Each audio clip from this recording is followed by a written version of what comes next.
Welcome to the Privacy News Online Weekly Recap, where we bring you the latest privacy news stories from around the world. My name is Brian Tong, and I am your host, so let's get to it. Here's the latest from Privacy News Online. Mozilla study reaffirms that internet history can be used for re-identification. The sites we visit on the internet can form a unique fingerprint which can be used to track us on the web. A new research paper from Mozilla builds on a 2012 paper which first demonstrated that internet history could be used to re-identify a specific internet user. In fact, they found that even just the top 100 websites in your history can still reliably identify you. Besides your internet service provider and mobile data provider, other parties that have access to parts of your internet browsing activity include Facebook, Google, and more. The head of Denmark's spy program has been fired for snooping on citizens and lying about it. 3 top officials from Denmark's foreign intelligence agency, including the top dog, have been relieved of duty for running a domestic spying program and lying to authorities about it. A whistleblower came forward and gave information to an independent regulator, which revealed the spying and the lying. Now don't forget though that when Edward Snowden revealed the same thing about the United States in 2013, nobody got in trouble. Popular torrenting site YTS provides IP address logs to copyright lawyers to extort you with.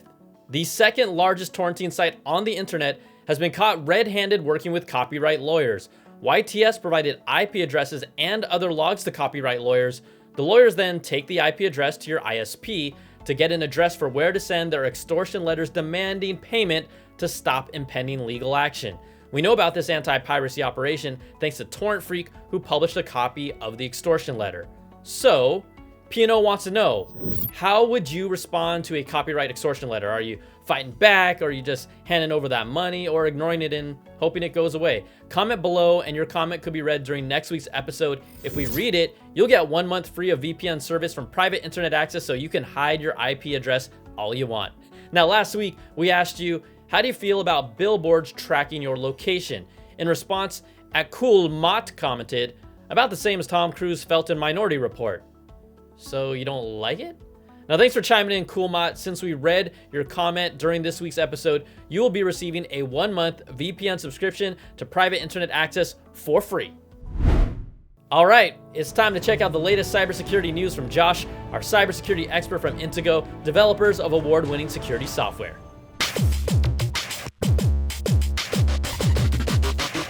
Here's this week's top cybersecurity story, brought to you by Intego. Apple is approving Mac malware. Yes, you heard that right. Apple requires Mac developers to submit their apps through a notarization process. The idea is that Apple will catch and block anything that looks potentially harmful, so it won't run easily on Macs. But Apple has recently been approving dozens of samples of Schleyer and Bundle or Mac malware, making it easier than ever for Macs to get infected by fake Flash player installers and potentially any other malware. Let's hope Apple improves its notarization process. In the meantime, P&O viewers and listeners can stay protected with Intego's Mac or PC protection software. For a special discount, use the link in the episode description. That's it for now. Back to you, Brian. All right, thank you for that, Josh. And if you want to learn more about Intego, check out the links below. Now, back to more privacy news. Google is removing Fediverse apps from the Play Store because they can be used to access hate speech. Fediverse apps are used to access web publishing content hosted on federated networks of servers. They're pretty much just browsers. While some of the accessible servers might contain hate speech, it is the server operator's responsibility to moderate the content, not the apps. This is how the internet in general works, and Google deciding otherwise is a major censorship step. It'd be like removing Google Chrome because it can be used to access hate speech on the internet. As privacy problems continue to pile up for DNA databases, COVID-19 introduces a major new risk. Large databases full of DNA data are vulnerable to privacy risks, and the COVID-19 pandemic is making things worse. It turns out that it's easy to extract DNA from COVID-19 tests, and some companies are doing exactly that. One of the largest suppliers of rapid COVID-19 test kits is the BGI Group, where BGI stands for Beijing Genome Institute. BGI has been in charge of COVID-19 testing in Hong Kong, and there are concerns that testing is an excuse to gather DNA in mass. Now, some countries like Israel have refused to use BGI tests due to this concern. You know, China plus a DNA database, that doesn't sound like it could be a problem. Bridgefy, the messenger promoted for mass protests, is a privacy disaster. A peer-to-peer messenger app with well over 1 million installs has been found to be lying about having end-to-end encryption. Researchers from the University of London released a paper last week that highlights multiple security and privacy vulnerabilities in the app. The app's encryption can be broken, allowing attackers to redirect messages, perform man-in-the-middle attacks, or even shut down the whole network. And this is especially concerning because the app is marketed towards and used by protesters around the world. That's it for the news. Now we have an urgent advocacy message about the Earn It Act from Evan Greer, the Executive Director for Fight for the Future.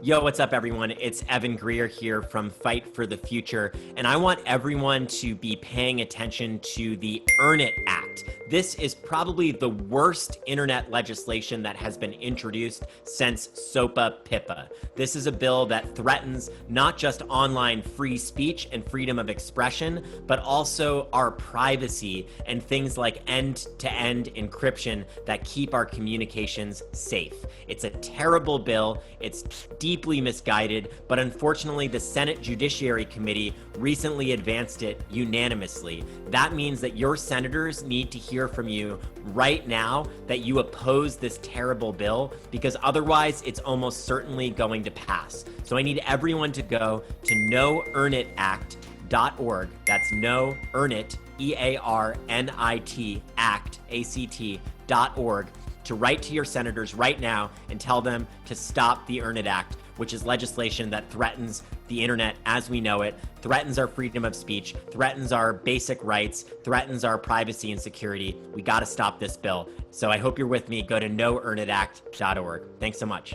Thank you, Evan. Now, the Earn It Act will affect us all negatively if it passes, so we need to really make our voices heard. Fight for the Future recently spoke with Senator Ron Wyden from Oregon about the Earn It Act, who had this to say.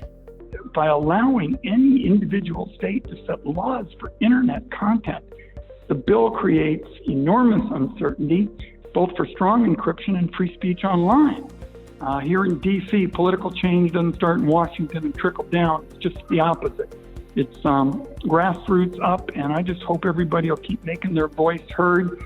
And for all of us who care about free speech and privacy online, we need your help to keep a free and open internet going. If you want to join the Grassroots campaign against the Earn It Act, let your lawmakers know by signing the petition at noearnitact.org. It only takes a few seconds to do your part to help stop the Earn It Act. The link is in the description. Now you're up to date on the latest privacy and cybersecurity news. Privacy News Online is brought to you by Private Internet Access, the award-winning no-log VPN service who reminds you to always use protection. Now, whether you use the internet to stream, torrent, or just browse, a VPN subscription from Private Internet Access will hide your IP address and location, block ads, malware, and trackers, and it will even unblock geo-restricted content so you can stream your favorite shows wherever you are in the world. So don't wait another second. Sign up for Private Internet Access now and get up to 2 months free using the link below, where you can also find a link to learn more about all the stories in this week's Privacy News Online. Thanks so much for watching, everybody. I'm Brian Tong, and we'll catch you next week.